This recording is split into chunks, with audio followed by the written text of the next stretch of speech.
الرجيم بسم الله الرحمن الرحيم وننزل من القرآن ما هو شفاء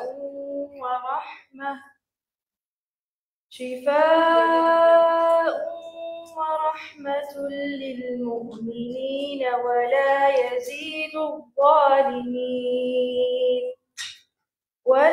يزيد الظالمين إلا خسارا وإذا أنعمنا على الإنسان أعرض ونأى بجانبه وإذا مسه الشر كان يئوسا قل كل يعمل على شاكلته فربكم أعلم بمن هو أهدى سبيلا.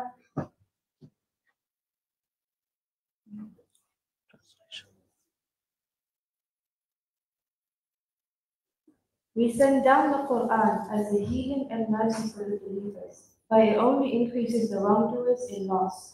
When we grant people our favors, they turn away acting arrogantly, but when touched with evil, they lose all hope. Say, O Prophet sallallahu alaihi wasallam, everyone acts in their own way, but your Lord knows best whose way is right and right.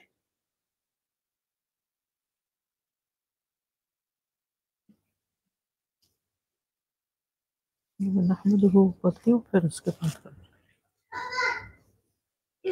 نحمد this is not working this is not working نحمده ونصلي على رسوله الكريم اما بعد فاعوذ بالله من الشيطان الرجيم بسم الله الرحمن الرحيم رب اشرح لي صدري ويسر لي امري واحلل عقدة من لساني يفقهوا قولي. آج ہم انشاءاللہ وسوسوں ہی کے بارے میں پڑھیں گے مزید. کل ہم نے کچھ تمہیدی بیان پڑھا تھا کہ وسوسے کیا ہوتے ہیں اور ان سے کیسے نپٹا جائے اور پھر کون سی دعائیں پڑھی جائیں. تو اس سلسلے میں ہم اسی لیسن کو کنٹینیو کریں گے. تو شروع کرتے ہیں.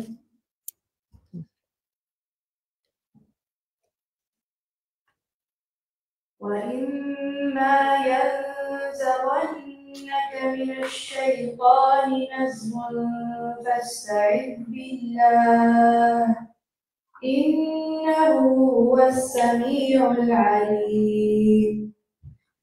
أَنِّي مَسَّنِيَ الشَّيْطَانُ بِنُصْبٍ وَعَذَابٍ إِنَّهُ لَيْسَ لَهُ سُلْطَانٌ عَلَى الَّذِينَ آمَنُوا وَعَلَى رَبِّهِمْ يَتَوَكَّلُونَ.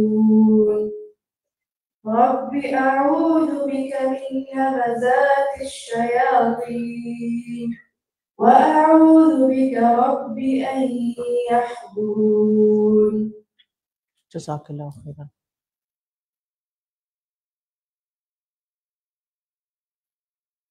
کل ہم نے پڑھا کہ وسوسہ دل میں آنے والے برے خیالات کا نام ہے.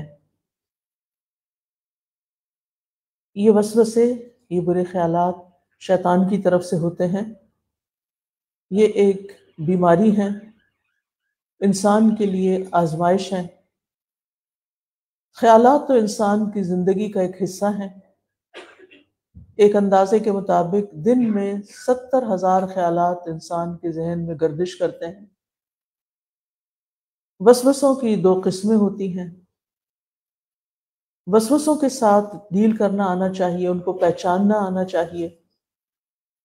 عمومی طور پر وسوسوں کو قبول نہیں کرنا چاہیے، ان کی طرف دھیان نہیں دینا چاہیے، ان کی طرف توجہ نہیں دینی چاہیے.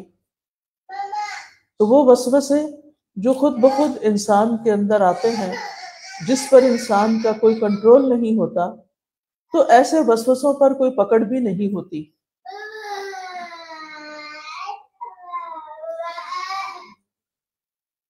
وسوسوں کی دو قسموں میں ایک تو وہ ہوتے ہیں جو بغیر اختیار کے خود بخود دل میں آ جاتے ہیں، جس میں انسان کا ذاتی ارادہ شامل نہیں ہوتا. یعنی انسان کی کوئی مرضی نہیں ہوتی، اچانک کوئی خیال دل میں آ جاتا ہے اور بہت ہی برا قسم کا خیال آتا ہے. اس وسوسے پر کوئی پکڑ نہیں، یہ قابل معافی ہے. دوسری قسم کے وسوسے وہ ہوتے ہیں جو اپنے اختیار اور ذاتی ارادے کے ساتھ دل میں برائی کا تصور پیدا کرتے ہیں اور پھر انسان ان کو فالو بھی کرتا ہے. تو جب تک انسان ایسے وسوسوں کا اظہار زبان سے نہیں کرتا یا ان پر عمل نہیں کرتا تو انشاءاللہ اس پر پکڑ نہیں. لیکن وسوسے کا پیچھا کرنا، بار بار جان بوجھ کے اس کو سوچنا اور پھر انسان کا اس کے مطابق کوئی نظریہ قائم کر لینا، تو یہ درست نہیں ہے. کیونکہ وسوسے کے پیچھے چلنا دراصل اتباع شیطان ہے.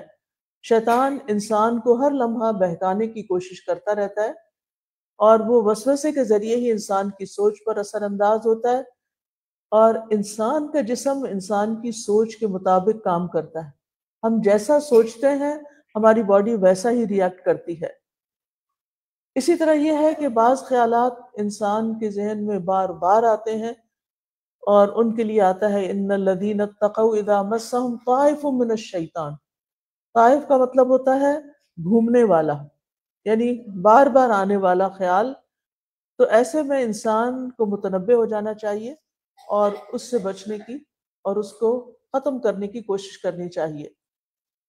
جو شخص شیطانی وسوسے کے خلاف جاتا ہے، یعنی وسوسے میں خیال میں آتا ہے کہ اپنے آپ کو مار ڈالو، یا یہ کہ یہ نیکی کا کام نہ کرو، تو انسان کو چاہیے کہ اس کے اپوزٹ کام کرے. جب اسے پتہ چل جائے اذا مسهم طائف من الشیطان تذکروا، تو ان کو فوراً پتہ چل جاتا ہے یہ تو شیطان کی بات ہے، شیطان مجھے یہ سجھا رہا ہے کہ یہ نیکی نہ کرو یا یہ کہ کسی کے ساتھ برا کرو. تو ایسی صورت میں انسان کو اس کے اپوزٹ کرنا چاہیے، اور جو اس کا اپوزٹ کرے گا اللہ سبحانہ وتعالیٰ اس کو اس پر اجر عطا کرے گا. پھر ہم نے پہلی آیت پڑھی جس میں وَإِمَّا يَنزَغَنَّكَ مِنَ الشَّيْطَانِ نَزْغٌ، نزغن کا مطلب ہم نے پڑھا کہ اس کا مطلب ہے کسی سوئی یا نوکدار چیز سے پرک کرنا. تو شیطان بھی اسی طرح اچانک جیسے پرک کر دیتا ہے، دل کے اندر کوئی بے چینی پیدا کر دیتا ہے اور انسان کو اکساتا ہے اور غصہ دلاتا ہے. لیکن یہ یاد رکھیے کہ انسان شیطان پر قابو رکھ سکتا ہے، اپنے آپ کو کمزور نہ سمجھے اور شیطان کے حوالے نہ کرے. جب انسان اللہ کا ذکر کرتا ہے تو انسان طاقتور ہو جاتا ہے اور شیطان بے بس ہو جاتا ہے. لہٰذا فوراً ہی فاستعذ باللہ، اللہ تعالیٰ کی پناہ لینی چاہیے، اور اللہ تعالیٰ کا ذکر اور اللہ کی پناہ لینا یہ مومن کو سکون اور اطمینان دیتا ہے.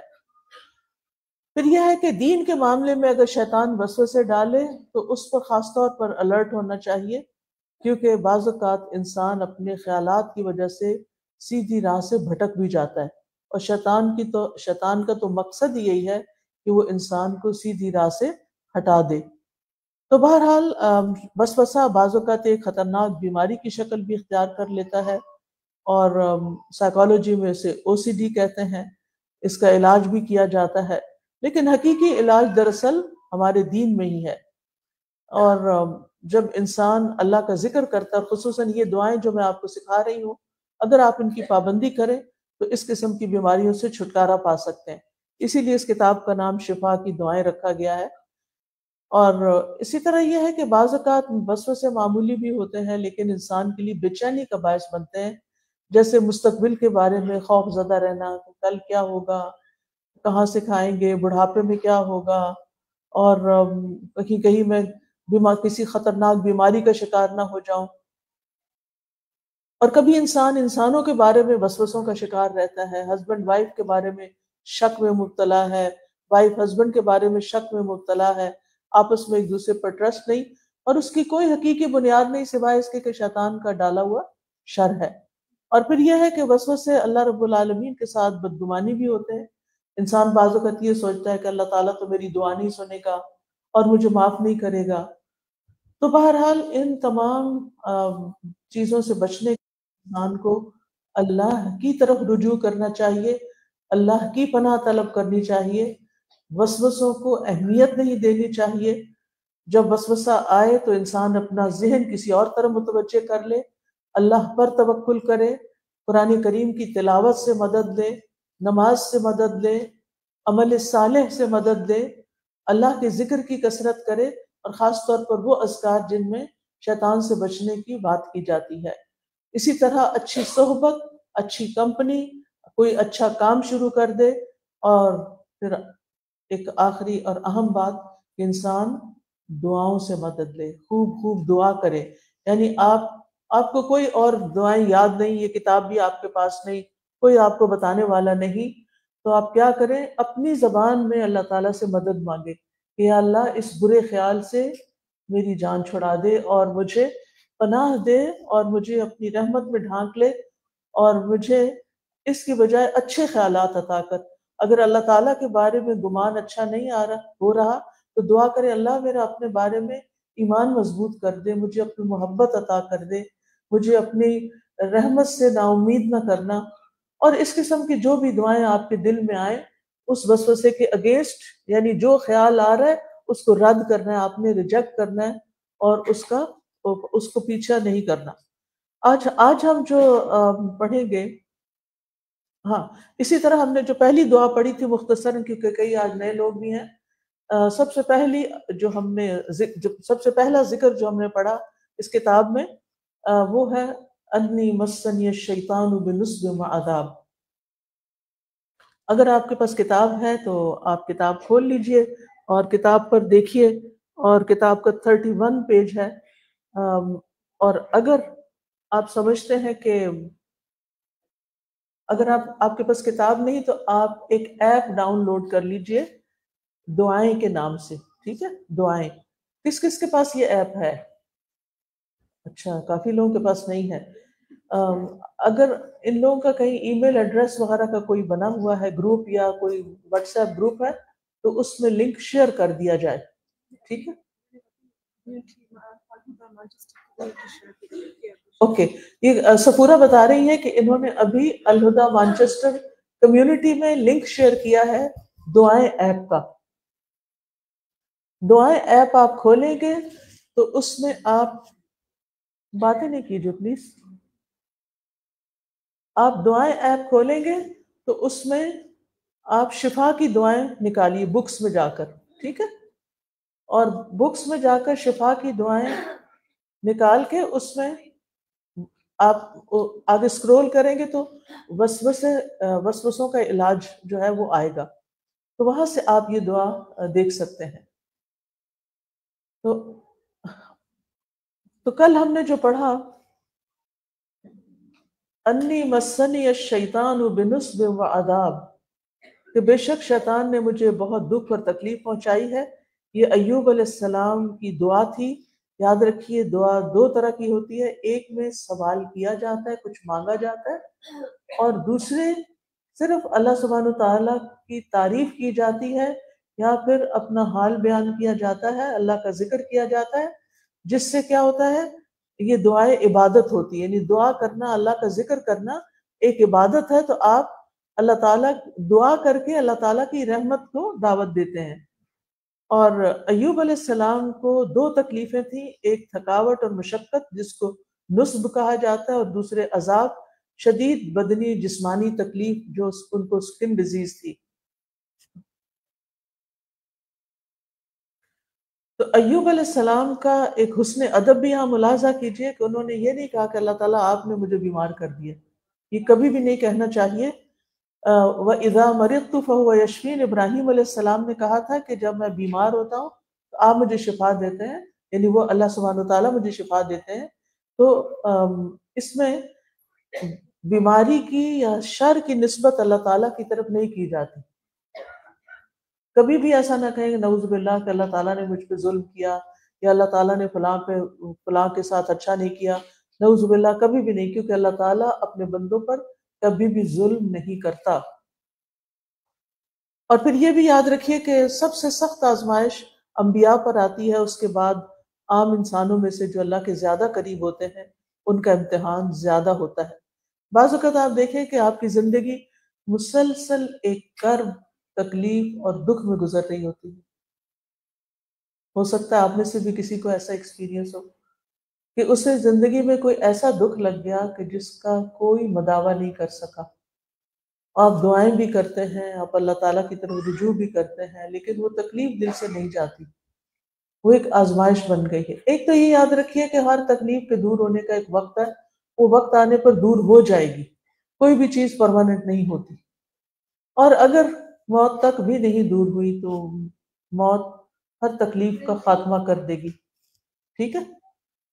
موت کے ساتھ ہر تکلیف کا خاتمہ ہوگا، اور اس کے بعد وَلَلْآخِرَةُ خَيْرٌ لَكَ مِنَ الْأُولَى، اس تکلیف کے بدلے جو آخرت میں آپ کو اجر ملنے والا ہے وہ بہت بہترین ہوگا، وہ پہلے سے کہیں زیادہ اچھا وقت آ جائے گا۔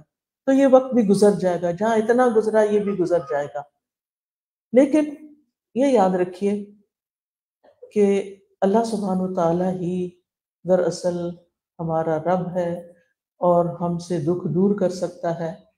تو اللہ تعالیٰ کی طرف متوجہ رہیں، دعا کرتے رہیں، کرتے رہیں، کرتے رہیں، کیونکہ آپ اللہ کے پیارے ہیں، اس لیے اللہ تعالیٰ آپ کو آزما رہے ہیں۔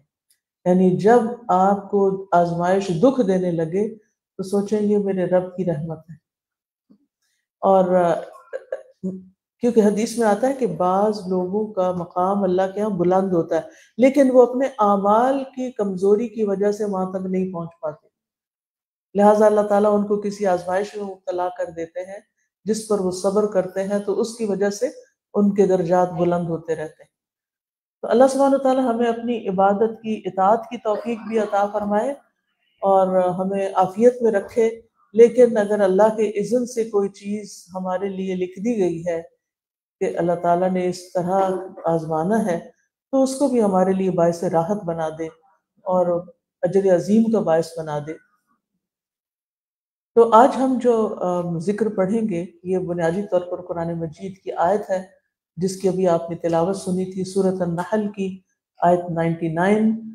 انہ لیس لہ سلطان علی الذین آمنوا وعلی ربہم یتوکلون. بے شک اس کا یعنی شیطان کا کوئی زور ان لوگوں پر نہیں چلتا جو ایمان لائے اور اپنے رب پر توکل کرتے ہیں.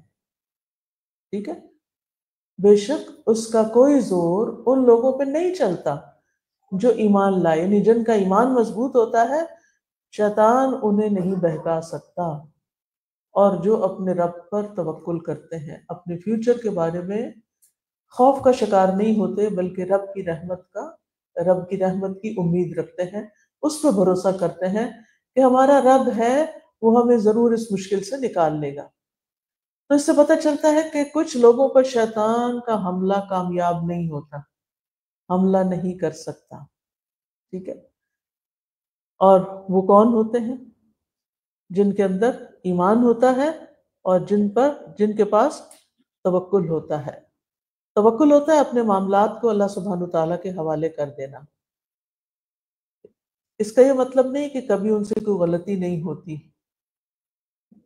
اس کا مطلب یہ ہے کہ وہ شیطان کے آگے ہتھیار نہیں ڈالتے، اور اگر شیطان کے کچھ اثرات ہونے بھی لگے تو وہ اللہ کی پناہ لے کے شیطان کو رد کر دیتے ہیں، ریجیکٹ کر دیتے ہیں، بھگا دیتے ہیں، اور کرتے وہ ہیں جو اللہ کی پسند کا کام ہوتا ہے. اور توکل کی حقیقت کیا ہے؟ ابن رجب نے اس کو بہت اچھی طرح بیان کیا. وہ کہتے ہیں دنیا اور آخرت کے تمام معاملات میں نفع حاصل کرنے اور نقصان سے بچنے کے لیے دل کے اخلاص کے ساتھ اللہ عز و جل پر بھروسہ کرنا، یعنی دنیا کے معاملات اور آخرت کے معاملات، یہ دونوں ہی بھاری ہے نا ہم پر. دنیا کے بہت سے کام ہم پہ بھاری ہیں، ہم سے نہیں ہو پاتے، ہمیں مشکل لگتا ہے. ان میں فائدہ حاصل کرنا اور نقصان سے بچنا، اس کے لیے دل کے اخلاص کے ساتھ اللہ پہ بھروسہ کرنا، اللہ کر دے گا. کسی چیز کا بوجھ اپنے دل پہ نہ لینا بلکہ اللہ کے حوالے کر دینا کہ اللہ تعالیٰ یہ چیز مشکل ضرور ہے لیکن میں آپ کی رحمت سے نا امید نہیں، آپ کی مدد ضرور آئے گی اور آپ مجھے اس مشکل سے نکال لیں گے. تو انسان اس میں تمام تر معاملات اللہ کے حوالے کر دے اور یہ ایمان رکھے کہ اس کے سوا کوئی دوسرا نہ کچھ دے سکتا ہے نہ کچھ روک سکتا ہے. کتنا انسان ریلیکس ہو جاتا ہے، سب کچھ تو کرنے والا اللہ ہے، میں نے اپنا معاملہ اللہ کے سپرد کر دیا، اگر میری قسمت میں کوئی خیر لکھی ہے تو کوئی روک ہی نہیں سکتا، اور اگر کوئی مجھے نقصان بھی دینا چاہے تو کوئی دے ہی نہیں سکتا جب تک اللہ نہ چاہے. میرا بھروسہ اللہ پر ہے. ایسی ذہنیت رکھنے والے انسان کے اندر پھر کیا ہوگا؟ شیطان کیسے گھر کر سکتا ہے؟ انسان سوچے گا کہ یعنی جو ہی شیطان وسوسہ ڈالے گا، ہائے تمہارا کیا بنے گا، تمہارا تو کوئی فیوچر ہی نہیں، تو بندہ کیا کہے گا؟ اس کا جواب کیسے دے گا؟ میں اپنے رب پہ بھروسہ کرتی ہوں، وہ میرا خالق ہے، وہ میرا مالک ہے، وہ میرا رازق ہے، میں نے اپنا معاملہ اس کے حوالے کر دیا، وہ میرے ساتھ اچھا ہی کرے گا. حدیث میں آتا ہے نا کہ اللہ بندے کے ساتھ اس کے گمان کے مطابق ہوتا ہے. آپ اللہ کے بارے میں اچھا گمان کریں تو آپ کے لیے اچھائی ہے، خیر ہے. تو اس میں آپ نے کبھی بھی شیطان یہ دل میں ڈالے کہ تمہارے ساتھ بہت برا ہونے والا. خاص طور پر آپ دیکھیں کہ رات کے وقت بعض اوقات خواب میں شیطان ڈراتا ہے. آپ میں سے کبھی کسی کو نائٹ میئرز آئے ہیں یا کوئی برے خواب آئے ہیں ڈرانے والے؟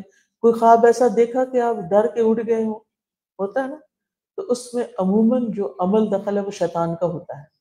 شیطان ہمارا دشمن ہے. ہم 10-12 گھنٹے کام کر کے تو تھک جاتے ہیں اور پھر سو جاتے ہیں. شیطان نہیں سوتا، وہ 24/7 اپنا کام کرتا ہے.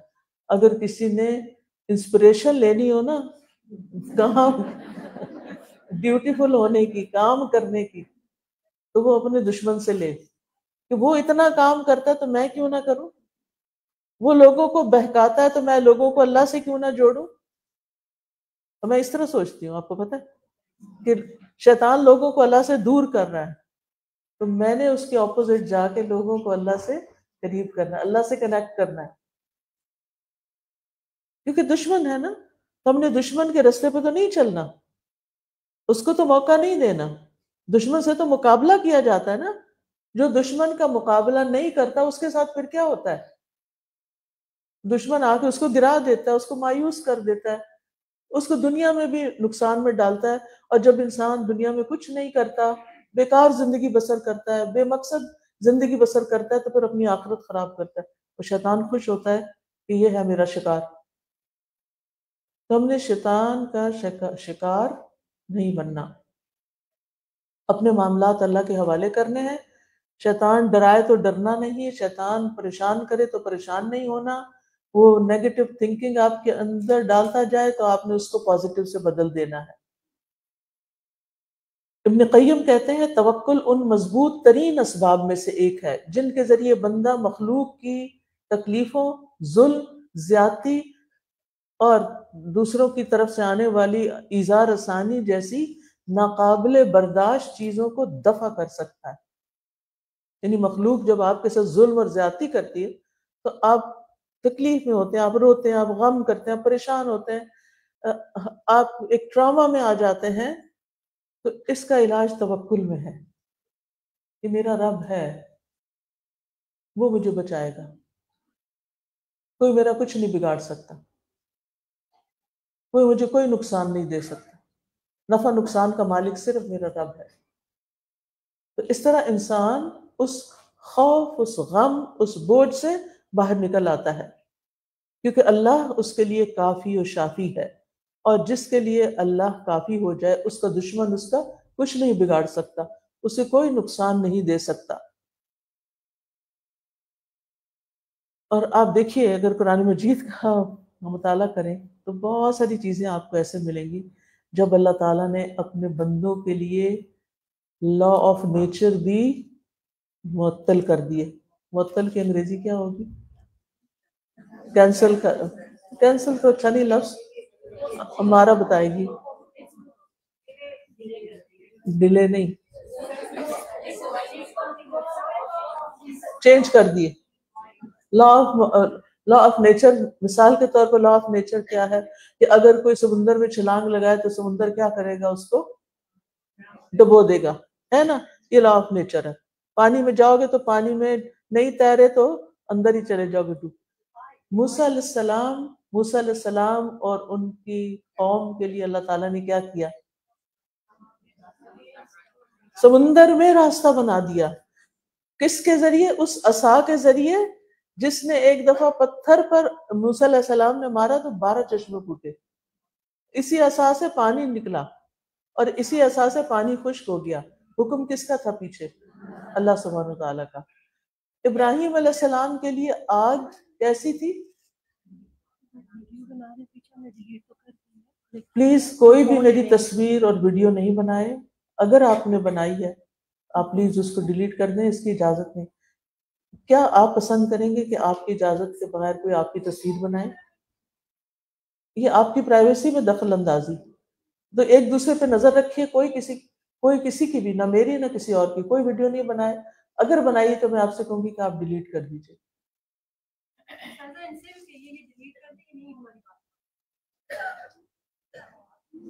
آپ لے لیجیے کیمرہ.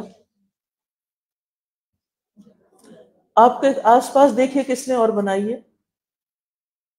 آپ انتظامیہ کو آگاہ کیجئے تاکہ اس کو ڈیلیٹ کیا جائے.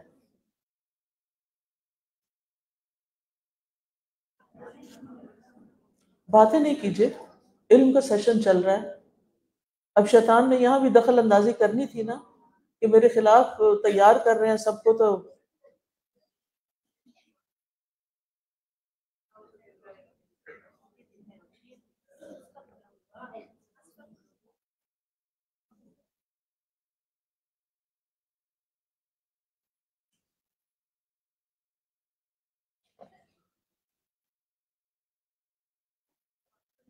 چلیے. تو بات یہ ہو رہی تھی کہ سمندر غرق نہیں کر سکتا جب تک کہ اللہ کا اذن نہ ہو. ابراہیم علیہ السلام کے لیے آگ کیا ہوا تھا؟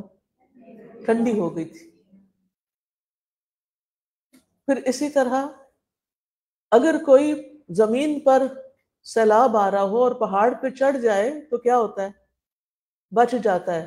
نوح علیہ السلام کے بیٹے کو پہاڑ نے نہیں بچایا. اگر کوئی مچھلی کے پیٹ میں چلا جائے تو کیا ہوتا ہے؟ کیا ہوتا ہے؟ مر جاتا ہے، جل جاتا ہے اس کے ایسڈ سے، ہضم ہو جاتا ہے، ڈائجسٹ ہو جاتا ہے اس کے پیٹ میں. یونس علیہ السلام کو مچھلی کے پیٹ میں نہیں نقصان دیا. جس عورت کی شادی نہ ہوئی ہو اور اس کا کسی مرد سے تعلق بھی نہ ہو، وہ بچہ پیدا نہیں کر سکتی. مریم علیہ السلام کو اللہ تعالیٰ نے بیٹا عطا کیا بغیر شادی کے، بغیر کسی مرد سے انٹریکشن کے. کیا دودھ پیتا بچہ بولتا ہے؟ عیسیٰ علیہ السلام اللہ کے اذن سے بولے تھے. کیا کوئی 300 سال سونے کے بعد اٹھ سکتا ہے؟ اصحاب کہف اٹھے تھے. سلیمان علیہ السلام کے لیے سورج روک دیا گیا تھا. کیا کوئی چاند کو 2 ٹکڑے کر سکتا ہے؟ نبی صلی اللہ علیہ وسلم کے اشارے سے کیا ہوا تھا؟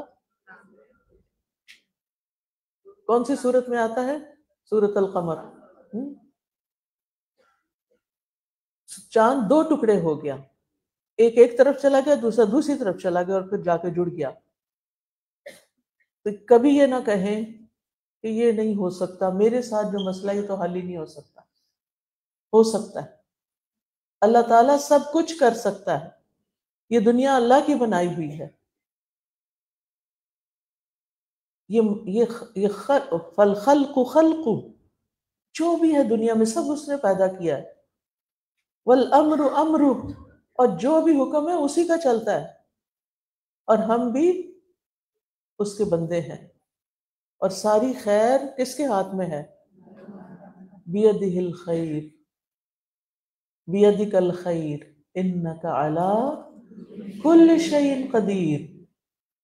بے شک آپ ہر چیز پہ قادر ہیں. یا رب، یا اللہ، آپ ہر چیز پہ قادر ہیں. آپ سب کچھ کر سکتے ہیں. آپ میری یہ مشکل بھی آسان کر سکتے ہیں. معجزے اللہ سبحانہ تعالیٰ کے اذن سے ہوتے ہیں. آپ کی زندگی میں بھی بہت بڑی تبدیلی آ سکتی ہے. آپ کے موجودہ حالات سارے کے سارے بدل سکتے ہیں، لیکن اس کے لیے سب سے پہلے آپ کو اپنی سوچ بدلنی ہوگی. پھر اللہ سے مضبوط تعلق، اللہ سے اچھی امید، اللہ پہ توکل. زندگی امتحان کے لیے، اس میں امتحان آتے ہیں، پریشانیاں آتی ہیں، دکھ آتے ہیں، لیکن صبر اور دعا اور مدد کے ذریعے انسان یہ زندگی بھی خوبصورتی کے ساتھ گزار. کوئی ایسا شخص نہیں جس کی زندگی میں امتحان نہ ہو. لیکن لوگوں کی 2 قسمیں ہیں. ایک وہ ہے جو ان امتحانوں کے ساتھ بھی خوش رہتے ہیں اور اپنی زندگی میں آگے بڑھتے چلے جاتے ہیں. اور کچھ لوگ چھوٹی چھوٹی باتوں کو اپنے لیے مسئلہ بنا لیتے ہیں اور وہ آگے نہیں بڑھ پاتے. وہ وہیں سٹک ہو جاتے ہیں، ان کی زندگی رک جاتی ہے. وہ بڑے خواب نہیں دیکھ سکتے، وہ اپنا پورا پوٹینشیل استعمال ہی نہیں کرتے، اپنی طاقت کو استعمال نہیں کرتے. وہ مایوس رہتے ہیں. مایوسی کرنی.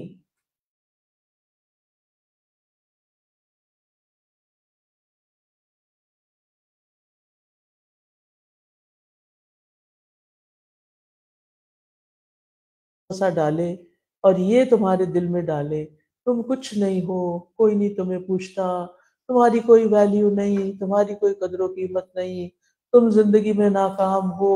تو آپ نے ان سارے وسوسوں سے کیا کرنا ہے؟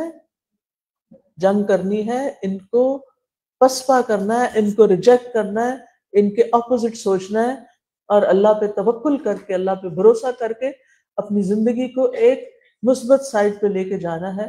اور اس زندگی کو ایک دن بھی ضائع نہیں کرنا. ہم بالکل افورڈ نہیں کر سکتے کہ ہم ایک گھنٹہ بھی ضائع کریں.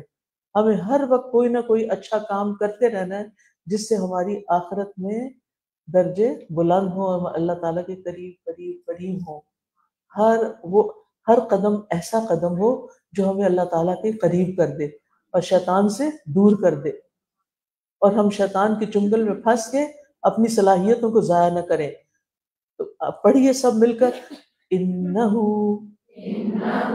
لیس لہ سلطان علی الذین آمنوا وعلی ربہم یتوکلون. شیطان کا بس نہیں چلتا جن کے اندر ایمان ہوتا ہے اور جن کے اندر توکل ہوتا ہے. تو آپ نے اپنا ایمان اور توکل مضبوط کرنا ہے. ٹھیک ہے، چلیے نیکسٹ آیا. رب اعوذ بک من ہمزات الشیاطین واعوذ بک رب ان یحضرون. اے میرے رب، میں شیطانوں کے وسوسوں سے تیری پناہ چاہتا ہوں، اور اے میرے رب میں تیری پناہ چاہتا ہوں اس سے کہ وہ میرے پاس حاضر ہوں. اور اے میرے رب میں تیری پناہ چاہتا ہوں اس سے کہ وہ میرے پاس بھی پھٹکیں. آپ شیطانوں کو مجھ سے دور ہی کر دیں، دور ہی رکھیں. تو اس آیت میں خطاب ہے نبی صلی اللہ علیہ وسلم کو کہ آپ کہیے کہ اے میرے رب، اور پھر آپ کے توسط سے آپ کی ساری امت کو کہ اے میرے رب مجھے شیطان کے نروں وسوسوں سے محفوظ رکھیے، اس کی ایذا رسانی سے. کیونکہ اوپر ہم نے پڑھا تھا نا کہ ایوب علیہ السلام نے کہا کہ شیطان نے مجھے تھکا دیا. تو بعض اوقات شیطان اتنے برے برے خیال ڈالتا ہے کہ انسان تھک جاتا ہے. تو پھر اس کی اظہار آسانیوں سے بچنے کے لیے اپنے آپ کو اللہ کی پناہ میں دیں. اور پھر یہ ہے کہ شیطان تو مجھ سے دور ہی رہے، پاس بھی نہ آئے. کیونکہ وہ پاس آیا اور اس کو میرے اوپر موقع مل گیا حملہ کرنے کا، تو کہیں ایسا نہ ہو کہ مجھے پھر اوپر سے نیچے گرا دے. تو آیت ہے وَقُلْ رَبِّ أَعُوذُ بِكَ مِنْ ہَمَزَاتِ الشَّيَاطِينِ. رب جو ہے یہ اللہ تعالیٰ کے اسماء حسنہ میں سے ایک پیارا نام ہے، اور اس کا مطلب ہے خالق، مالک، مدبر، اور یہ بھی مطلب ہے تربیت کرنے والا. ٹھیک ہے، تربیت کرنے والا آقا جو ہماری تربیت کرتا ہے. اچھا، تربیت صرف نصیحتوں سے نہیں ہوتی. تربیت بعض اوقات، تربیت کو چلیں ایک اور لفظ، آسان لفظ میں لیتے ہیں، ٹریننگ. ٹریننگ کے لیے انسان کو کچھ مشقتوں سے گزارا جاتا ہے، کچھ مشکلات میں ڈالا جاتا ہے. جو لوگ آرمی میں جاتے ہیں اور ان کی سخت قسم کی ٹریننگ ہوتی ہے، تو آپ دیکھیے کہ پھر وہ کتنے اسٹرانگ بن کے نکلتے ہیں. اور اگر ان کی ٹریننگ نہ ہو، ہر ارے کو آرمی میں بھرتی کر لیا جائے اور ہتھیار پکڑا دیے جائے تو وہ کچھ کرنے کے قابل نہ ہو. تو اسی طرح جو انبیاء ہوتے ہیں ان کو بھی نبوت ملنے سے پہلے ایک امتحان سے گزارا جاتا ہے، ایک ٹریننگ سے گزارا جاتا ہے. ہر نبی نے بکریاں چرائی تھیں. بکریاں چرانا آسان کام نہیں. جو بکریاں چرانے والے جو ہوتے ہیں وہ ٹرینڈ ہو جاتے ہیں انسانوں سے ڈیل کرنے میں، کیونکہ انبیاء نے انسانوں کے ساتھ معاملہ کرنا ہوتا ہے نا. تو پھر انسانوں کے مزاج کو سمجھنے اور ان کو اکٹھا کرنے. آپ دیکھیں کہ جب کبھی بکریاں چرانے والوں کے پاس سے گزرے آپ تو ضرور مشاہدہ کریں کہ وہ کر کیا رہا ہے. اور ایک ایک بکری کا اس کو خیال ہوتا ہے، کوئی گم نہ جائے، کوئی گر نہ جائے، کوئی مر نہ جائے، کوئی بھوکی نہ رہ جائے، کوئی پیچھے نہ رہ جائے، کوئی بہت آگے نہ نکل، سارے اکٹھے ہو کے چلیں. تو اس سارے کام میں بڑی پلاننگ بھی چاہیے ہوتی ہے، محنت بھی چاہیے ہوتی ہے، مشقت بھی. اور پھر آپ دیکھیے کہ بکریاں اتنا شور کرتی ہیں کہ کبھی آپ میں سے کسی کو بکری پالنے کا اتفاق ہو؟ جی، 2-4 ہاتھ کھڑے ہو، انہوں نے ایک ایکسپیرینس کیا ہوگا. مجھے یاد ہے کہ ہم کراچی میں ہوتے تھے. بیچ میں تھوڑی سی کہانی اس لیے سناتی کہ آپ ریلیکس بھی ہو جائیں، ہر وقت مشکل باتیں نہ ہوں. ہم کراچی میں تھے تو ہمیں کسی نے سندھ میں اپنے ڈیرے پر دعوت دی کہ آپ آئیں. تو مجھے بھی سندھ دیکھنے کا بہت شوق تھا. بچے اس وقت چھوٹے تھے، شام بھی بالکل چھوٹا سا تھا. تو ہم لوگ چلے گئے. تو ہم نے وہ کھیت اور وہاں کا بالکل ایک الگ ہی زندگی کا طریقہ ہے. ان کے ہٹس اور ان کے گھر اور ان کا لائف سٹائل اور ان کے لباس اور ان کے زیور، اور بہت مختلف طریقے سے رہتے ہیں وہ لوگ. تو بہرحال وہاں ان کی بکری نے بچے دیے ہوئے تھے. اب ہشام تو اس پہ فدا ہو گیا کہ اس کے ساتھ دن بھر کھیل کھیل کے جب جانے لگے تو کہتے بکری ساتھ لے کے جانی ہے. تو ہم نے کہا چلو ٹھیک ہے، لے جاتے ہیں، ایک بکری پال لیں گے، کوئی بات نہیں. اب جب ہم گھر لے آئے اس نے اتنا شور کیا، اتنا شور کیا، وہ نہ ہمیں سونے دے نہ ہمیں آرام کرنے دے. اور پریشانی مجھے کوئی بچہ بھی روئے یا کوئی، تو مجھے تکلیف ہوتی ہے، پتہ نہیں اس کی کیا ضرورت ہے جو پوری نہیں ہو رہی، جو اس کو ایسے نہیں چھوڑ سکتے نا، اس کو سننا چاہیے. بعض مائیں تو بڑے آرام میں رہتی ہیں، بچے روئیں، چیخیں چلائیں، لڑیں جھگڑیں، وہ ریلیکس. وہ بچے بےچارے کپڑے کھینچتے ہیں، ان کے بال کھینچتی ہیں. میں نے بعض ماں کو دیکھا، بعض بچوں کو اپنی ماں کا منہ اپنی طرف کر کے ان سے بات کرتے ہیں. یہ بچے کے ساتھ بڑی زیادتی ہے.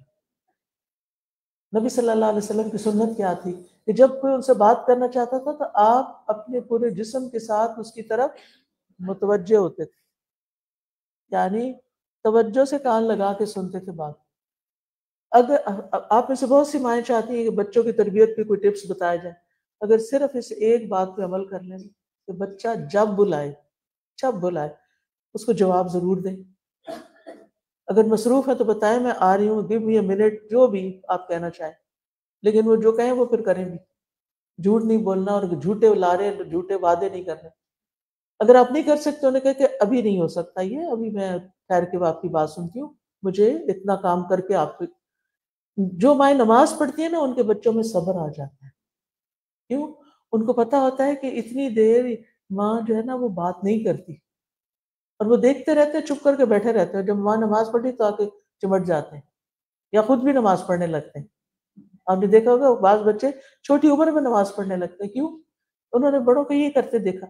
تو بہرحال بچہ بلائیں، توجہ دیں، بات کریں، سنیں، جو پوچھ رہا ہے سچ جواب دیں. جھوٹ نہیں بولنا بچے سے، ورنہ جھوٹ سیکھ جائے گا. اور جھوٹ سب سے بری بیماری ہے جس سے اور ڈھیروں بیماریاں نکلتی ہیں اخلاقی.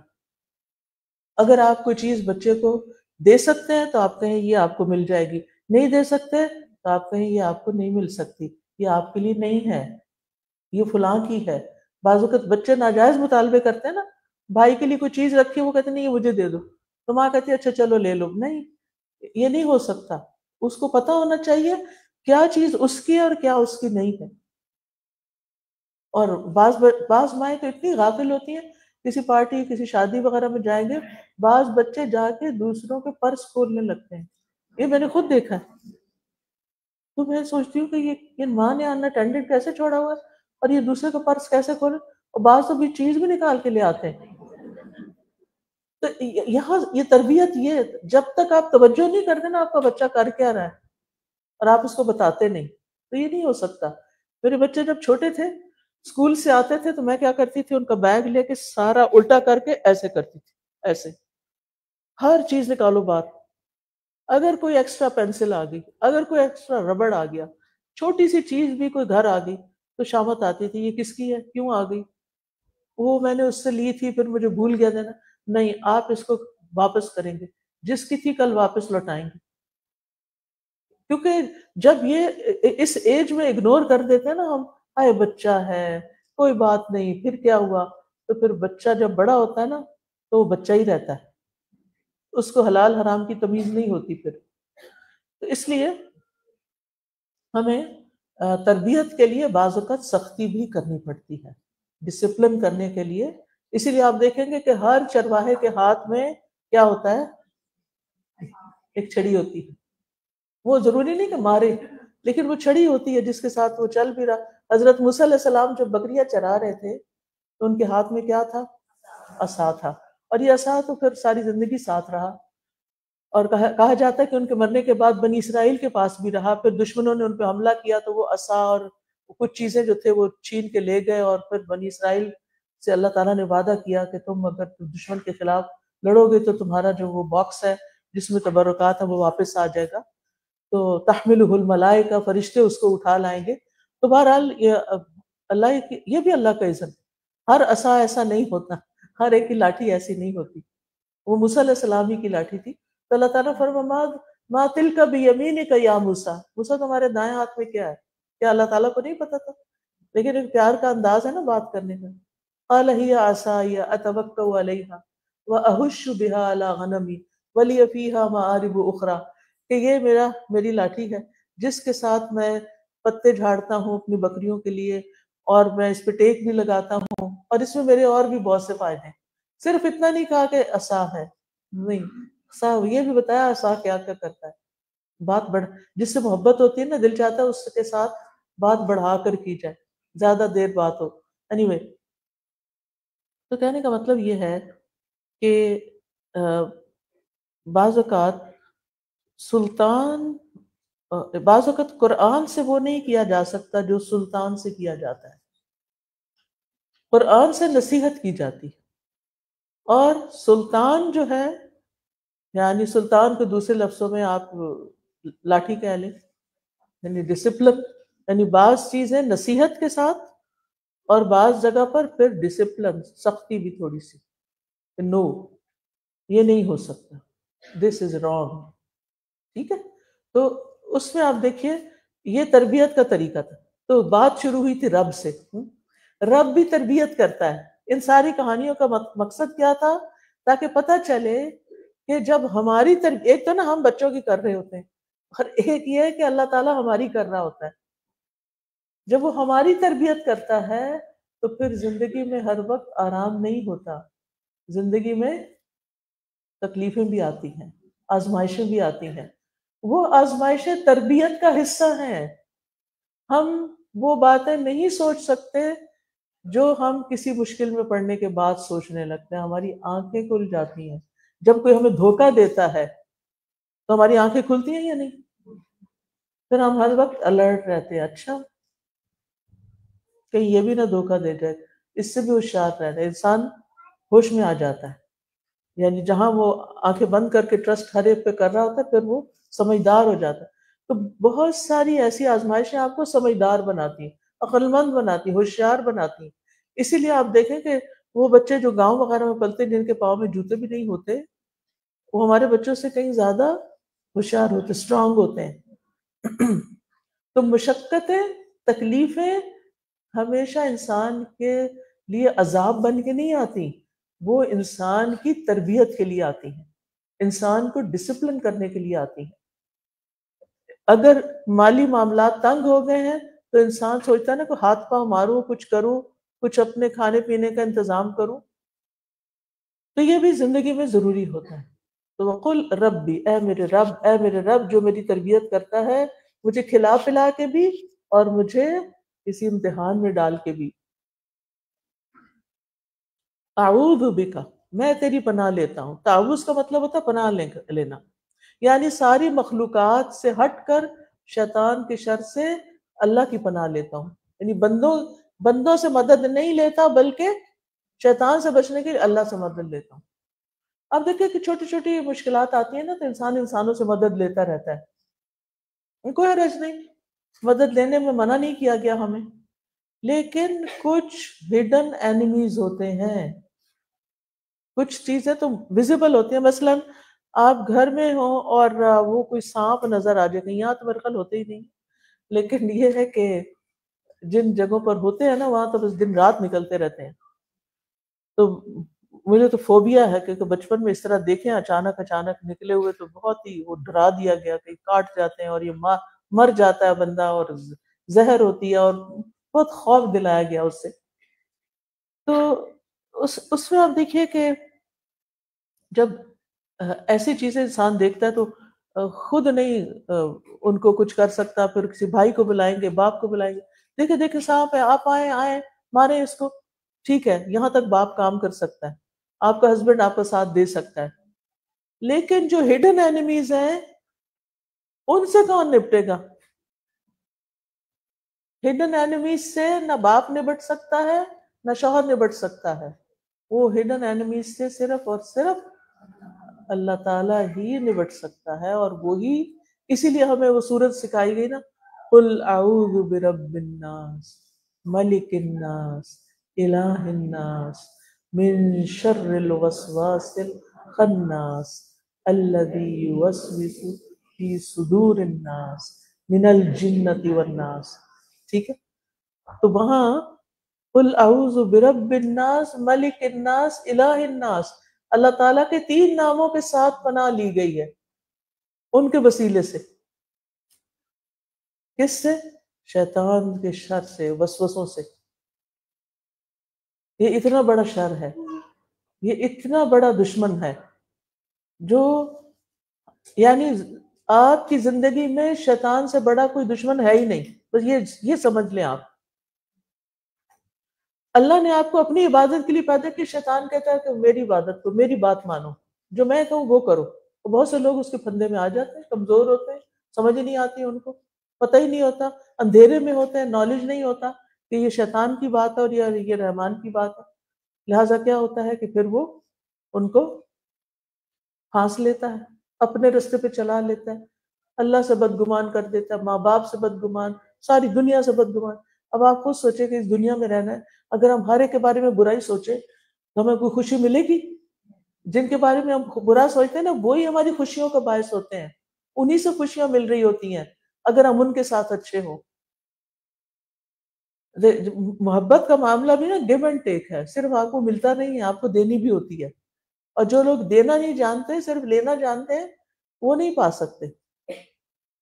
اللہ تعالیٰ کہ لئن شکرتم لأزیدنکم، اگر تم شکر گزار ہوگے میں تمہیں اور زیادہ دوں گا. تو ماں باپ کے شکر گزار ہوں گے تو ماں باپ کی محبت زیادہ ملے گی، خود بخود زیادہ ملے گی. وہ سوئی ہوئی ہوگی، آپ اس شکر گزاری سے اس کو جگا دیں گے. یعنی بعض لوگوں کے دل میں، چاہے وہ آپ کے ماں باپ ہوں، ہسبینڈ ہو، محبتیں سوئی بھی ہوتی ہیں لیکن اس کو ایکسپریس نہیں کرتے، سوئی بھی ہوتی ہیں. لیکن جب آپ تھوڑا سا بھی اظہار کرتے ہیں، تھوڑے آگے بڑھتے ہیں، تھوڑا قریب جاتے ہیں، پیار بھری نظر سے ہی دیکھ لیتے ہیں، تو وہ محبت جاگ جاتی ہے. پھر وہ اس کو زیادہ بہتر انداز میں رسپانس دیتے ہیں. تو بہرحال یہ تو ایک اصول ہے کہ لینے کے لیے دینا پڑے گا، کچھ بھی لینے کے لیے دینا پڑے گا. جنت لینے کے لیے بھی کچھ کرنا پڑے گا. اسی طرح شیطان کی شر سے بچنے کے لیے بھی کچھ کرنا پڑے گا، اور وہ اللہ کی پناہ لینی پڑے گی. ٹھیک ہے، تو جب انسان اللہ سبحانہ وتعالیٰ کی ذات سے تحفظ چاہتا ہے کہ یہ میرا ہڈن اینمی ہے، میں نہیں اس کو دیکھ سکتا، وہ چھپ چھپ کے حملے کرتا رہتا ہے اور میرے دل پہ جا کے اٹیک کرتا ہے، اور دل ہی تو بادشاہ ہے سارے میرے اعضاء کا. اگر دل بگڑ گیا تو سارا جسم ہی بگڑ جاتا ہے. تو پھر کیا ہے؟ میں اللہ کی ذات کے ساتھ تحفظ چاہتا ہوں، اللہ کی حفاظت چاہتا ہوں. یہ جب ہم کہتے ہیں نا پناہ لیتا ہوں، تو وہ ذرا اردو میں بعض اوقات سمجھ نہیں آتی پناہ کدھر ہے اور کیا ہے. تو اس کا مطلب ہے حفاظت کر لیجیے. اس کا مان سمجھنے کے لیے، یعنی لفظی معنی تو پناہ ہی ہے، اعوذ بک، ٹھیک، لیکن پناہ کیا ہے؟ حفاظت، شیلٹر جسے کہتے ہیں. مثلا بارش ہوتی ہے تو آپ امبریلا کے ذریعے کیا کرتے ہیں؟ پناہ لیتے ہیں، بارش سے بچنے کے لیے امبریلا کے نیچے آ جاتے ہیں. اسی طرح آپ شیطان کے شر سے بچنے کے لیے اپنے آپ کو اللہ کے حوالے کرتے ہیں، اللہ کے سپرد کرتے ہیں، اللہ کی پناہ لیتے ہیں. ابن قیم کہتے ہیں استعیذ باللہ کا معنی ہے میں اللہ کی ذات کے ساتھ تحفظ چاہتا ہوں اور اس کے ساتھ حفاظت چاہتا ہوں اور اس کی طرف پناہ لیتا ہوں. اور جب کوئی اللہ کی پناہ لے تو وہ مضبوط سہارا ہے. وَمَن يَكْفُرْ بِالطَّاغُوتِ وَيُؤْمِن بِاللَّهِ فَقَدِ اسْتَمْسَكَ بِالْعُرْوَةِ الْوُثْقَىٰ لَا انْفِصَامَ لَهَا. جو طاغوت کا انکار کر دے، طاغوت سے مراد شیطان ہوتا ہے، اور بھی معنی ہے لیکن جو سب سے بڑا معنی شیطان ہے. جو شیطان کا انکار کر دے، شیطان سے بچنے کی کوشش کرے، وَيُؤْمِن بِاللَّهِ، اللہ پر بھروسہ کرے، اللہ کا سہارا لے، فَقَدِ اسْتَمْسَكَ بِالْعُرْوَةِ الْوُثْقَىٰ، وہ ایک مضبوط کڑا پکڑ لیتا ہے، لَا انفصام لَهَا، جس کو کبھی ٹوٹنا نہیں. اس کو ایک زبردست شیلٹر مل جاتا ہے، اس کو زبردست پروٹیکشن مل جاتی ہے، اور پھر شیطان ہار جاتا ہے، شیطان مداخلت نہیں کر سکتا، اور اللہ تعالیٰ بندے کی حفاظت کرتا ہے. تو یہاں کس چیز سے بچنے کے لیے اللہ کی مدد چاہیے؟ من ہمزات الشیاطین، شیطان کی ہمزات سے. ہمزات کیا ہے؟ ہمزہ ویل لکل ہمزۃ لمزہ، وہی روٹ ہے یہ. ہمز کا مطلب ہوتا ہے ہاتھ یا کسی بھی چیز کے ساتھ چوکا مارنا، ٹھوکر، ایسے ٹھونگے مارنا، چوکا مارنا ہاتھ کے ساتھ یا کسی نوکدار چیز کے ساتھ یا کسی بھی چیز کے ساتھ. تو یہ جو تانے دینے والے لوگ ہوتے ہیں نا، وہ بھی دراصل کیا کر رہے ہوتے ہیں؟ وہ بھی چوکے مار رہے ہوتے ہیں، وہ بھی آپ کو تکلیف دے رہے ہوتے ہیں، وہ بھی دل میں جا کے مارتے ہیں باتیں سنا کے. تو پھر کیا ہوتا ہے؟ یہ انسان پریشان ہو جاتا ہے. تو اللہ تعالیٰ نے کیا فرمایا؟ ایسے سارے لوگوں کے لیے کیا ہے؟ ہلاکت ہے، کہ جو دوسروں کو تانا دیتے ہیں، ان کے عیب یاد کراتے ہیں، ان کی غلطیاں انہیں یاد کراتے ہیں، ان کو تکلیف دیتے ہیں. تو اس سے بھی بچنا چاہیے. اسی طرح گلا گھونٹنا، یعنی ہمز کا لفظ جو ہے گلا گھونٹنا، تانا دینا، غیبت کرنے کے معنوں میں بھی آتا ہے. تو مراد اس سے یہاں شیطان کے چوکے ہیں، وسوسے ہیں، اکساہٹیں ہیں، جن کے ذریعے وہ غصے پہ ابھارتا ہے، حتیٰ کہ انسان کو پاگل کر دیتا ہے، جنون تک اس کے اندر ڈال دیتا ہے، اس کا دماغ خراب کر دیتا ہے وسوسوں کے ذریعے. اسی طرح آپ دیکھیے کہ ہمز کا لفظ وہاں بھی استعمال ہوتا ہے، جیسے گھڑ سوار ہوتا ہے نا. آپ میں سے کتنے لوگ رائڈنگ جانتے ہیں، گھوڑوں کی رائڈنگ؟ بس کبھی شوق نہیں آیا؟ اپنے بچوں یعنی حدیث میں آتا ہے کہ اپنے بچوں کو گھڑ سواری سکھاؤ، تیرنا سکھاؤ، تیر اندازی سکھاؤ. آپ پوچھتے تربیت کیسے کریں؟ بتائیے، یہ کام کروائے ان سے؟ سکھایا ان کو؟ نہیں، ہم تو ان کو بس وہ پلے اسٹیشن لے دیتے ہیں، اور جس میں بیٹھ کے وہ ورچوئل دنیا میں لوگوں کو کل کرتے رہتے ہیں، قتل کرنے کی ٹریننگ لیتے رہتے ہیں، یا قتل دیکھ دیکھ کے اتنے اس کے ساتھ امیون ہو جاتے ہیں کہ بس پھر کسی کو بھی مارنا کوئی مسئلہ نہیں، یا اور کوئی نہ ملے تو اپنے آپ کو ہی مار دو. سوچیں ہم اپنے بچوں کے ساتھ کتنا ظلم کر رہے ہیں. یہ ہم کیسے ماں باپ ہیں کہ جو محبت کی آڑ میں، کہ ہمیں اپنے بچے سے محبت ہے لہٰذا ہم اس کو ایسی گیم لے دیں، اور کچھ نہیں تو ماں کے ہاتھ سے موبائل چھین کے اوپر ایسی ایپس ڈاؤن لوڈ ہوتی ہیں، کر لیتے ہیں بچے، اب خود ہی کر لیتے ہیں، ان کو کسی اور کی مدد کی. تو ماں کو تو وہ بھی نہیں آتا نا، ان کو تو شاید ڈیلیٹ بھی نہ کرنا آتا. تو اب بچے جو جی چاہے کرتے ہیں. کس قدر ظلم و زیادتی کی بات ہے کہ ہم نے اپنے بچوں کو اپنے مال سے، اپنے ہاتھ سے وہ چیزیں لے کر دی جنہوں نے ان کا دماغ خراب کر دیا، اور ان کی عقل ماری گئی، اور ان کی صلاحیتیں زنگ آلود ہو گئی. تو اس لیے شیطان جو گھڑ سواری ہے یہ آلٹرنیٹ ہے. کل بھی بات ہوئی تھی نا کہ تربیت کیسے کریں، کہ وہ ایک چیز پہ سٹک ہو گئے، ایڈکٹ ہو گئے اس چیز کے، تو پھر آپ آلٹرنیٹ دیں. تو مصنون طریقہ کہ اگر آپ یہ 3 چیزیں سکھائیں گے تو یہ عبادت ہوگی، اور بچے کے ساتھ احسان ہوگا، اس کو سیلف پروٹیکشن بھی آئے گی کہ کس طرح اس نے اپنے آپ کو پروٹیکٹ کرنا ہے. یعنی گھوڑا بھگانے والی چیز ہے، تیرنا آتا ہو تو ڈوبنے سے انسان پانی سے بچ سکتا ہے.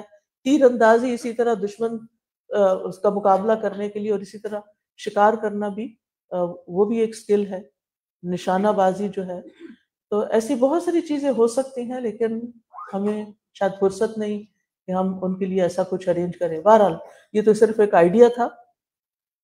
تو شیطان جو ہے، اچھا ہاں، گھڑ سواری کی میں نے اس لیے مثال دی کہ گھوڑے کو کیا لگاتے ہیں؟ ایڑ لگاتے ہیں نا، ایسے پاؤں مارتے ہیں تو وہ کیا کرتا ہے؟ بھاگتا ہے اپنے آگے لگ جاتا ہے اس کے سوار، پھر اس پہ اسے کنٹرول کر لیتا ہے اور اس کے ساتھ دوڑتا ہے۔ شیطان بھی یہی کرتا ہے، ہمس ایڑ لگاتا ہے، چوکا مارتا ہے اور آپ کو کچھ سے کچھ کروا دیتا ہے۔ ارے کتنے ہی لوگ ہیں جو طلاق دینے کے بعد پھر یہ فتوے لیتے پھرتے ہیں کہ کیا واپس رجوع ہو سکتا ہے؟ اچھا کہاں سے شروع، کہاں سے معاملہ ہوا تھا؟ اچھا کیا کہتے ہیں وہ غصے میں طلاق دی تھی، کیا غصے میں طلاق ہو جاتی ہے؟ تو میں کہتی ہوں کہ کیا طلاق کبھی محبت سے بھی دی جاتی ہے؟ یعنی جس سے محبت ہو اس کو تو نہیں چھوڑنا چاہتا انسان۔ اچھا یہ غصہ کہاں سے آیا؟ غصہ کہاں سے آتا ہے؟ شیطان کی طرف سے۔ شیطان آ کے انسان کو کچھ کر، دیکھو اس نے تمہیں کیا کہہ دیا، جو دو اس کو جواب، اس کو ایسا ایسا جواب دو یہ چپ ہو جائے۔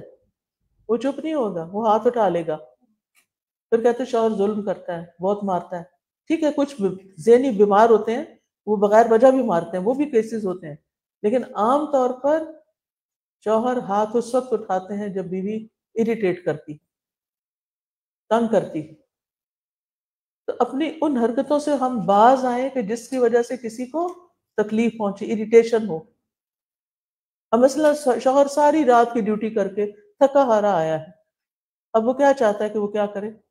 سو جائے، سونا چاہتا ہے۔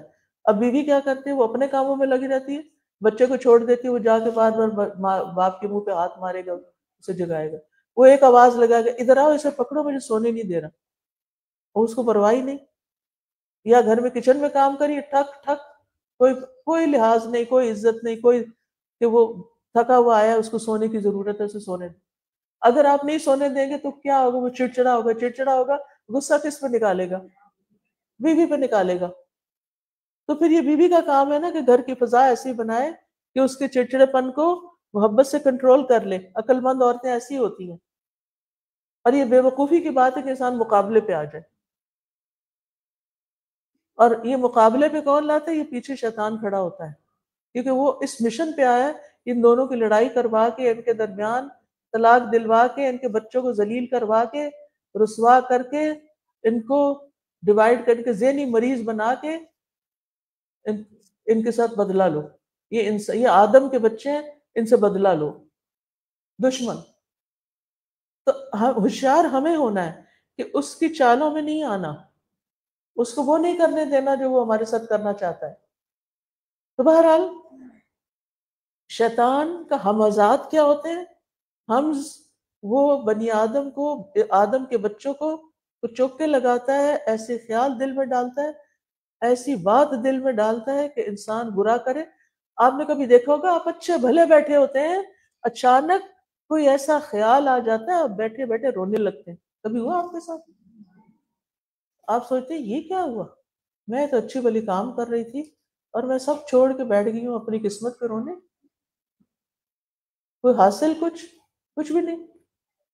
کیوں نہ اس رونے کے وقت کو کسی اچھے کام میں لگائیں، اور شیطان تو نہیں کام میں لگانے دے گا۔ پھر آپ اداس ہیں، غمگین ہیں، اب کیا ہے، اب کچھ پڑھنے کو دل نہیں چاہ رہا، کوئی گھر کا کام کرنے کو دل نہیں چاہ رہا، کیونکہ جو لوگ اس طرح ذہنی بیمار ہو جاتے ہیں نا، پھر ان کے سامنے کاموں کا ڈھیر ہوتا ہے، وہ ادھر سے چیز ادھر نہیں اٹھا کے رکھتے، اور پھر کہتے ہیں ہمیں ڈپریشن ہو گیا۔ اللہ تعالیٰ کی پناہ میں آنا چاہیے ڈپریشن سے بھی، ایک بیماری ہے یہ، لیکن آغاز انہی چیزوں سے ہوتا ہے، شیطان سے ہوتا ہے۔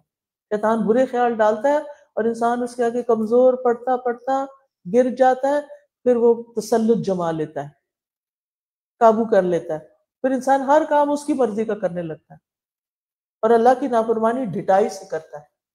تو اس سے پھر انسان کو بچنا ہے۔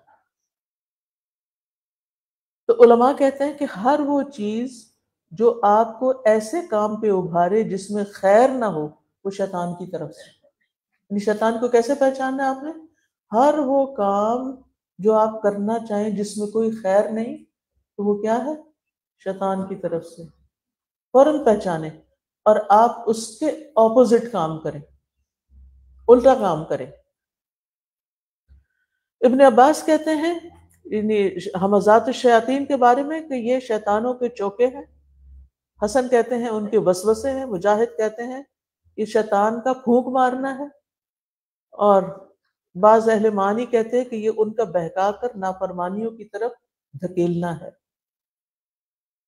اور ہمز ایک ہوتا ہے ہمز اور ایک ہوتا ہے ہمز، جیسے ہمزہ. ہمز کا لغوی معنی ہے شدید طریقے سے دھکیلنا، پورے زور سے دھکیلنا. اچھا کچھ لوگ ہوتے ہیں نا، ان کو چھوٹا سا بھی شیطان کوئی آئیڈیا دیتا ہے وہ چل پڑتے ہیں، اس کے پیچھے لگ جاتے، کمزور ایمان والے. کچھ لوگ نہیں آتے اس کے ہاتھ، لہذا وہ بھی اپنا پورا زور لگانے لگتا ہے. اور اس پر ابن القیم نے بڑی اچھی ترتیب بتائی ہے.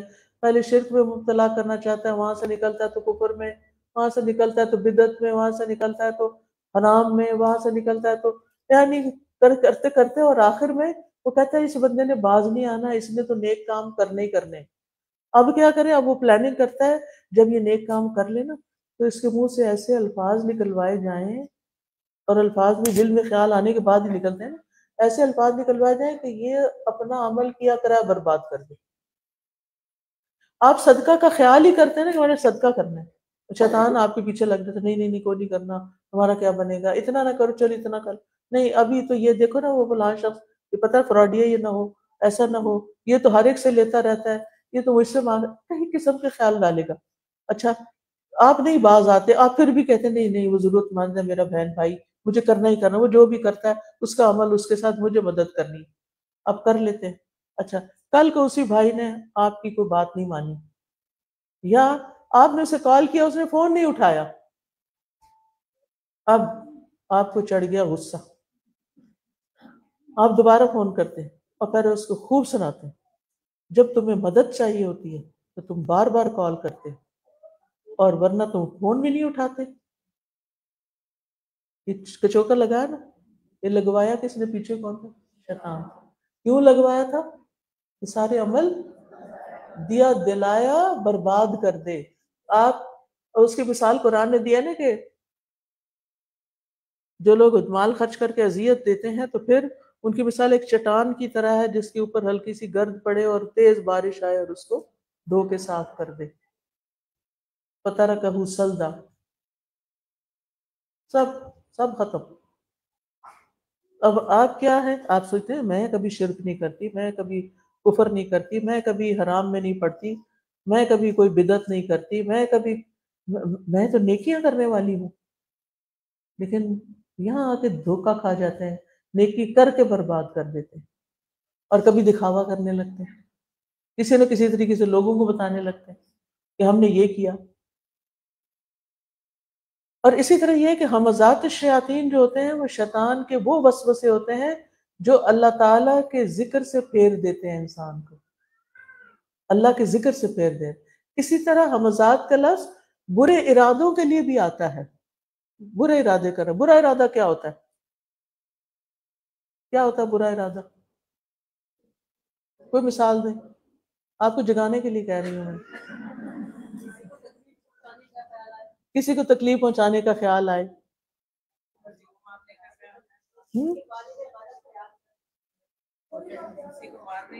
کسی کو مارنے کا خیال آئے، کسی کو کچھ سنانے کا خیال آئے، کسی کو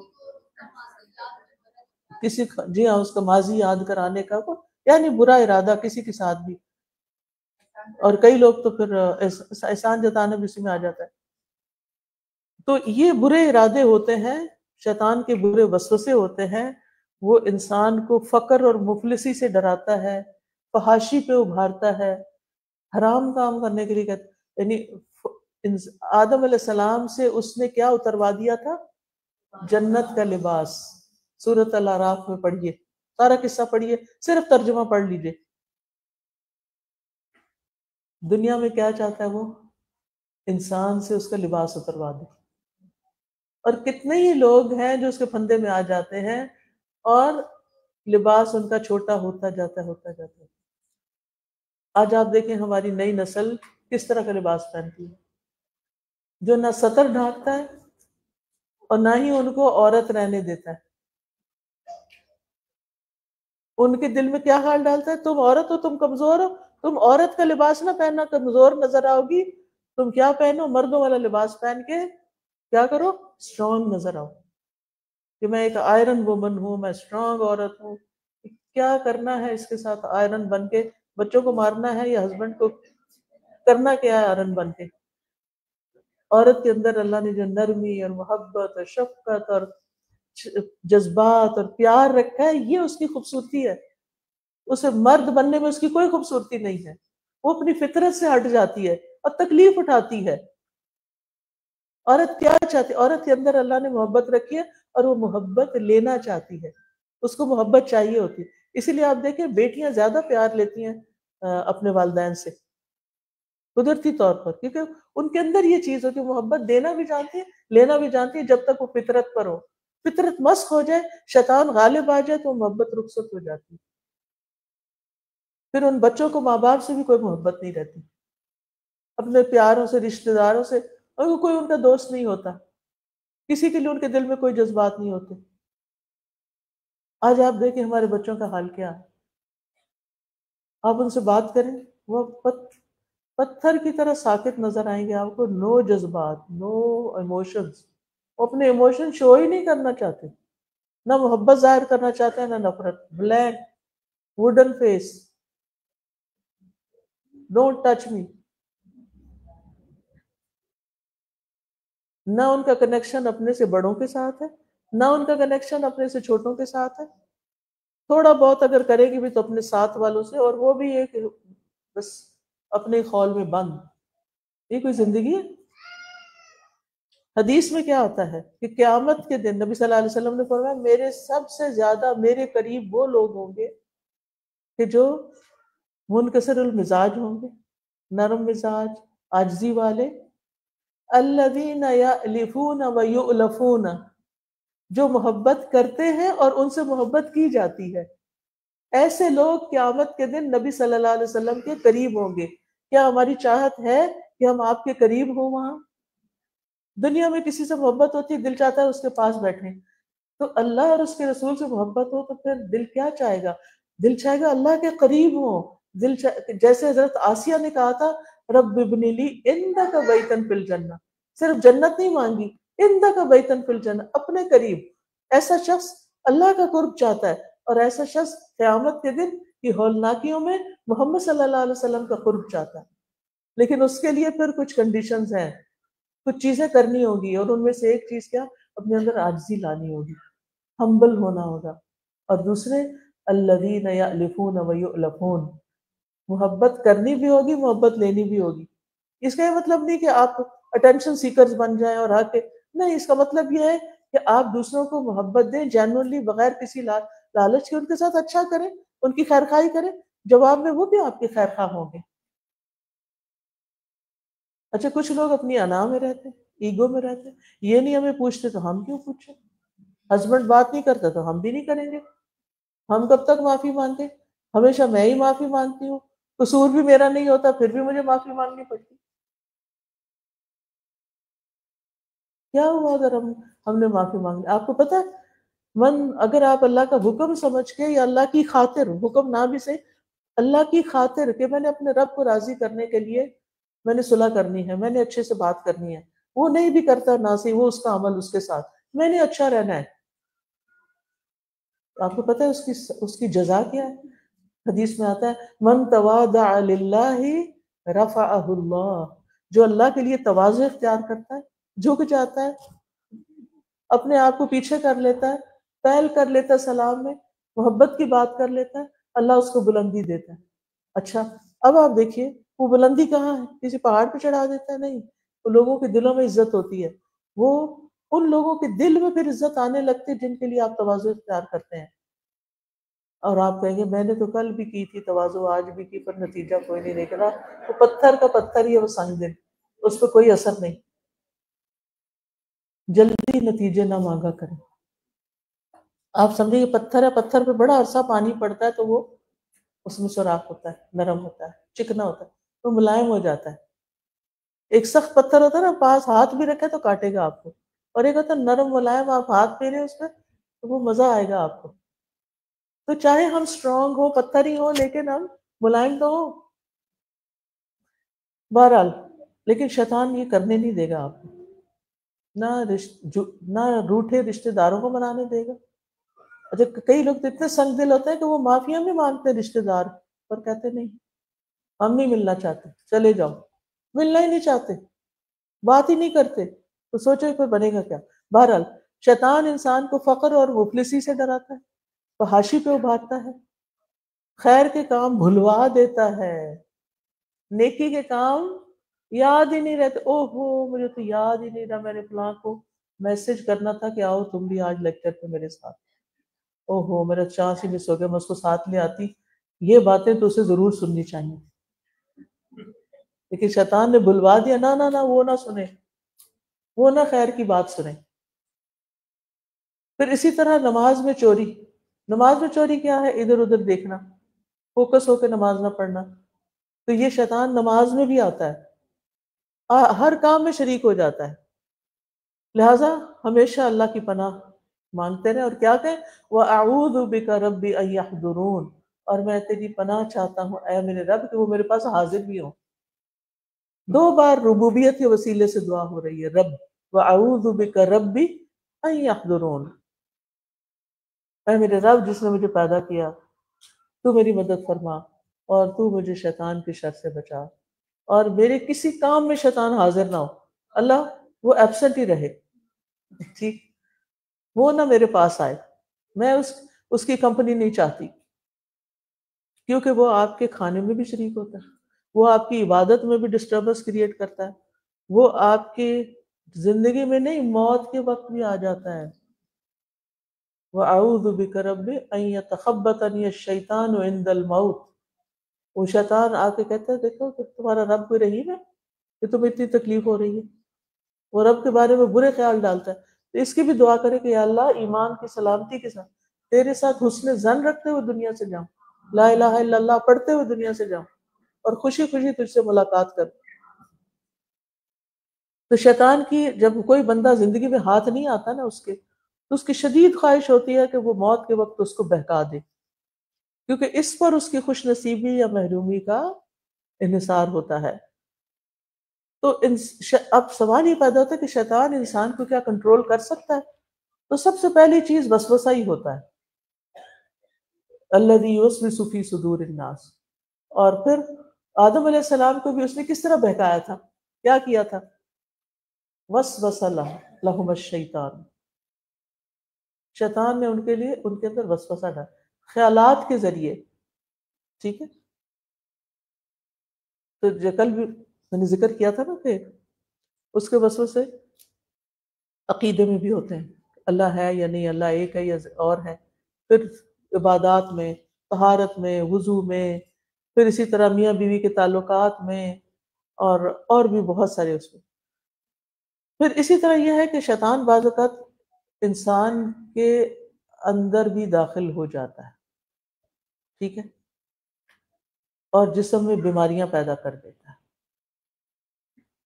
اور بعض جنات کو باقاعدہ طور پر مسلط کیے جاتے ہیں۔ یہ جو جادو ہوتا ہے نا، یہ بھی بعض اوقات جنات کے ذریعے ہوتا ہے، جنات کو مسلط کیا جاتا ہے اور وہ انسان کے حواس پہ چھا جاتا ہے۔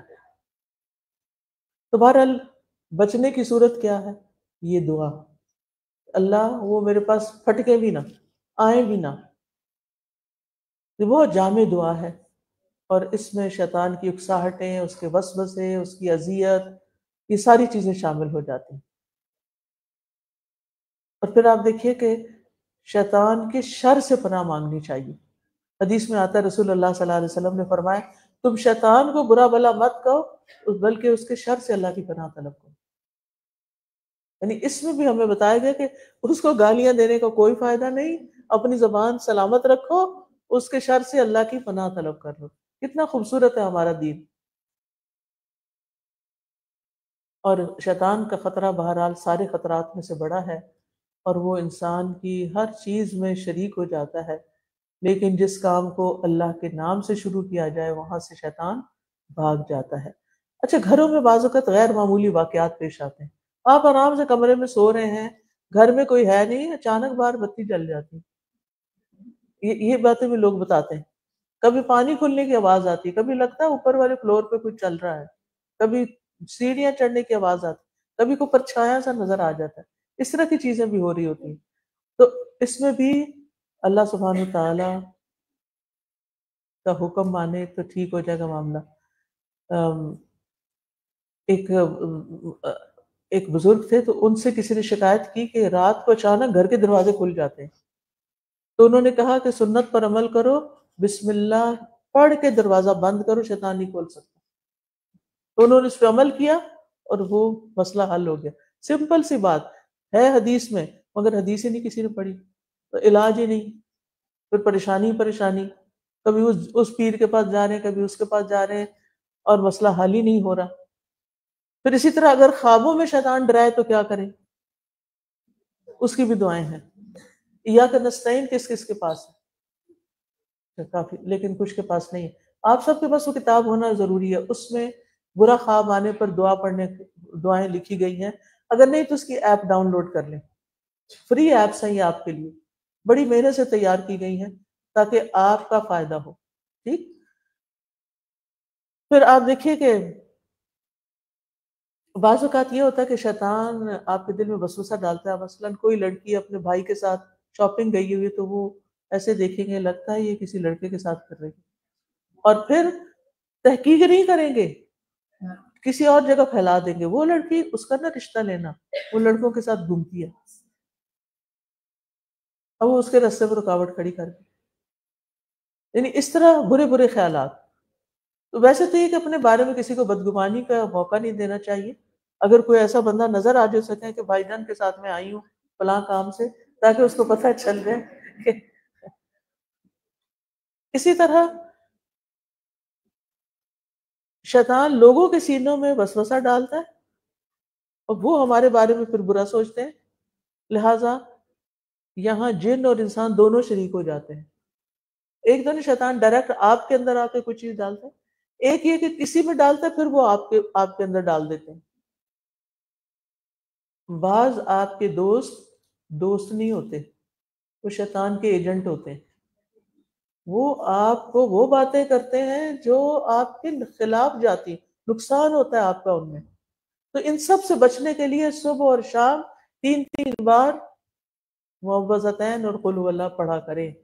بچوں کو بھی سکھائے اور اس کی پابندی کریں تو انشاءاللہ کوئی چیز آپ کو نقصان نہیں دے گی.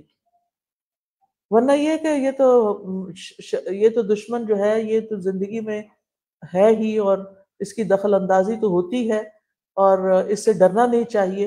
اور ہر بات میں جادو اور جن اور نظر کا وہم بھی نہیں کرنا چاہیے، بلکہ اللہ تعالیٰ کی مدد لینی چاہیے، توحید خالص اپنانی چاہیے، ایمان مضبوط کرنا چاہیے. کیونکہ جب انسان کا ایمان مضبوط ہوتا ہے تو شیطان حملہ نہیں کر پاتا. مومن اپنے شیطان کو تکا دیتا ہے.